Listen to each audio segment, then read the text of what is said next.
Have you ever wondered what 13 1-ounce gold coins would look like all laid out on a table? Well, look no further as we have them here. These are beautiful Queen's Beasts which I have just facilitated the sale of. So big old trade here of over £20,000 worth of gold and some change for the premium which is attached to these absolutely stunning coins. So in today's video I'm going to go through these beautiful pieces and talk a little bit about their sale and how it has gone down.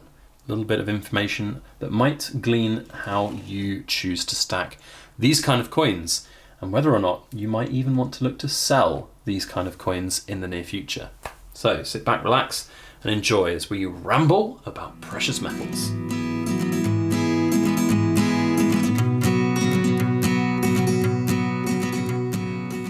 Hello everybody, Backyard Bullion here, and a warm welcome to you all joining me for another precious metal ramble. Now we have a beautiful array of 13 1-ounce gold coins here on the table. I wish I could say these were mine, but alas they are not. I am facilitating the sale of these coins for a third party. Now before you rush to my website or to email me, they are all spoken for already as one great big bulk lot. That's kind of why I've broken my rule to have a bit of a dabble in the selling service again. I am still going to be on a break for the considerable future, but this was an interesting opportunity certainly to facilitate because I get the opportunity to show 13 1-ounce gold beautiful coins on the table and talk about them. Now, the Queen's Beast series is a series that I have. I have these coins. I have these exact set of coins, although this particular collection here is not a full set of the 10. They are missing the Black Bull of Clarence.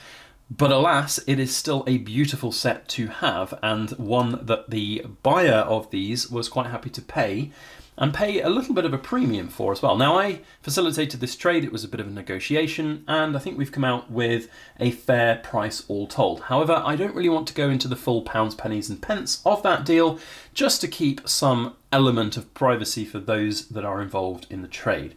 That said, I can say that a lot of these coins went above spot price, of course. They actually went considerably above spot price for some of them, including the more rarer versions of the Lion and the Griffin, for example, which are the two absolute stunners of the set. My favourite by a country mile.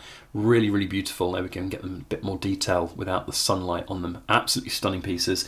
And we have some Dragons and the Unicorn and the Yale, I think, were the most premium of the lot. The rest were around about the same price that you'd expect to pay for a brand new kind of Britannia.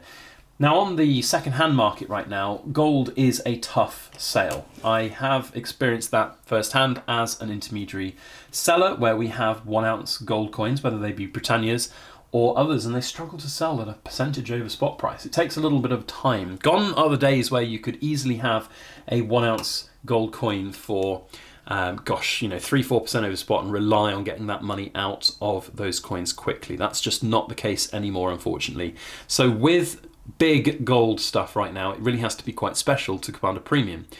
But these are still commanding a premium. Now, I'm going to kind of counter-argument myself here by saying that this is one particular buyer. It's not a massive representative market sample of the entire market for Queen's Beasts 1-ounce golds, of course. But what I did as a facilitator of the sale is have a look out there at the different buying and selling prices of these particular coins. Where can you go to get them? Can you buy them readily? There are certainly some options out there from various dealers where the prices are very optimistic at best, is what I will say. I've seen some dealers asking over £2,000 for the Griffin, for example. Now, I'm not going to tell you the exact number for that, but it was in between £2,000 and the spot price. So it's not likely that you're going to get what the dealers are offering. And I think that's one of the big pitfalls that a lot of people fall into when they look to try and sell some of their gold, whether it be Britannia gold or Queen's Beasts or any other type of gold, quite frankly. They look at what the dealers are offering and they think, well, if I knock £10 off it, then, you know, if the dealer's selling for £2,000, I'll sell for 1,990. That'll be fine. People will be happy with that. It doesn't quite work that way, unfortunately. The dealers have their capital and ability to basically sit there with, 100,000, £1 million worth of stock for some of these dealers, in fact, and they just don't care. They know that one day maybe it will sell, and if not, they're quite happy to sort of sit back and have that investment in the gold coin because they know they've probably bought it for a pittance on what they actually have tried to sell it for. And that's one of the things about this trade which attracted me, because this person who was selling got in touch to say that he is looking to sell and has had some pretty low ball offers from some dealers. A few dealers, in fact, underneath spot price, about 97%. Some of the big names out there. I'm not going to sort of name and shame particular dealers, because everybody's got their right to kind of do their own business in their own way. And you know, it's absolutely fine if a dealer offers below spot. It's your responsibility as the seller if you want to look to take that offer. But some dealers offer just a flat sort of 97, 96% of basically spot price of gold for pretty much whatever you've got. And unless you've got a real kind of shrewd negotiation on you, you're not really going to get much more than that. There are some dealers out there though that will pay more generally. I've certainly experienced that myself as a buyer and seller. I've not really sold to dealers particularly because I've got my own kind of platform here that I can always look to sell on. But generally speaking, what I would say is dealers are going to they're trying to make as much as they can, so they'll put below price on there, and it's an easy way out. There's no doubting that. Like if you just got a spot price offer for something and you needed the money quickly, job done, fantastic, great, it's all in the bank, as they say. But if you really want to kind of extract the true value, and when you've got 13 coins which all have some premium, whether it's between 50 to 150 pounds premium per coin. Over 13 coins, that can add up to a considerable amount of money that you might be losing out on, especially if your only option really is to sell at sort of 3% under spot price. 3% under spot price of 20,000+ pounds is quite a lot of money. So it's certainly worth having a look about what's out there. Now, part of the reason that I've offered to facilitate this trade is, of course, I get a little bit of a cut for that, and that's part of what we'll be kind of relaunching in most likely February or March, probably late February, early March, for our Backyard Bullion selling service. But this was just a sort of little offer that I couldn't pass up. The ability to be able to show these coins on my channel is one I love. So yeah, it's a bit interesting, and it makes me think about some of the some of the bits that I've got in my collection. So I have a full set of these, one of each, so 10 coins in total, plus the completer version as well. And it does make me think about potentially releasing the equity in them for getting a nice bit of extra gold perhaps for the stack. So with the cash that this person is earning from this, I don't know what they're going to do with it, but theoretically you could move it into something a little bit more liquid. So the problem with these is that they are, they're sort of less liquid in that you want to get the best value out of them.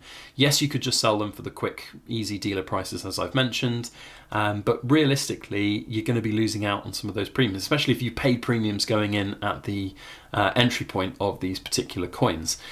So that is something very important to factor in if you perhaps wanted to have one of the most liquid coins, I think, right now, for gold anyway, is probably a sovereign. You're going to get a pretty good buyback price on a sovereign from most places. I would be shocked if you got sort of 98 or lower really for a sovereign right now from the right kind of dealer. There are going to be dealers that, as I said, will offer less than that. And I know from a fact that this gentleman who is selling this isn't the only gold that he's looking to sell. He's been offered as low as 90. That's 90% of spot price for certain bits of gold, which is just awful. So from what I understand, essentially popular coins like this, they're popular for a reason because they're great, but they're not necessarily that easy and quick to sell. So definitely worth thinking about, from my perspective, or maybe your perspective, if you've got these kind of coins. Finding a buyer for them is difficult. It was a bit of luck and happenstance, really, that somebody had put a little note up going that they wanted these type of coins, and I just happened to reach out to them, and then I asked the seller to confirm what prices that they would be looking for these, and then we entered the negotiations, and we've come up with a result which is fantastic. So yeah, it's an interesting one for sure, and I think that these have been priced very fairly for the market that we're currently in right now. The fact that gold price is at a pretty high. If the gentleman that's bought these originally have been buying them along the way, which I don't actually know, but I can kind of imagine that they would, although that said, there are quite a lot of people like maybe the gentleman buying them right now who are just trying to backdate. But if he bought them back in, what was the first ones, 2016, 17, gosh, gold price back then would have been around 1,000 an ounce. there's some pretty good profit and money to be had in these. Maybe the later ones, I think from memory, the Greyhound was like the last one, I think, and it was around about, I can't remember, well, what's the date on the coin? 2021, so it would have been late 2020, and there was a big spike in gold in 2020 because of the COVID pandemic. So I don't know what their buy prices were for these just yet. So that's another thing I will just say. So I will be finding out what the buy prices are for these, as the gentleman is going to be providing me with some proof of purchases and sales of these coins. When he has got that to me, then we finalise and facilitate the deal. So that's something that is another kind of factor to think about. When you're selling to a dealer, perhaps there's less kind of questions on that front, although if I was the business doing the dealing and somebody came in with £22,000 worth of gold, I would want to make sure it's all above board, and that's what we're facilitating here on this particular trade. So interesting stuff, and certainly something to think about from your own stacking perspective. And it'd be great to hear what you have to say on this subject. Do you have these coins? Are you perhaps looking to liquidate them and sell them and move into something else, perhaps something a little bit more liquid that's quicker and easier to move on? It'd be very interesting to hear from you, so please do feel free to comment down below. If you're not subscribed to our channel already, then please make sure you hit that subscribe button, especially if you're interested in finding out more about our selling service, which, as I said, will be back in full force in sort of February, perhaps even early March, depending on how I'm feeling. This is a one-off. There will be actually maybe a few other little things from the same seller, but then it's kind of just gone. I'm just keeping my toes wet, if that's a phrase. Keep the hands warm. I don't know what the official phrase is. Just dipping my toe back in the water a little bit to see how the market is. But you won't find anything listed on our website. You won't find any big stock alerts. There will be no email newsletter blasts. It's literally just I'm facilitating a few little deals here and there. But otherwise, that's it. Thank you all for watching, especially to all my Backyard Bullion ramblers who stick around and listen to the end of my video, and all the cool Kids Club members down below. If you want to support the channel even more, then check out our channel memberships. Otherwise, that is it from me. We'll see you on the next video. As always, please make sure that you like, share, comment, and subscribe for more.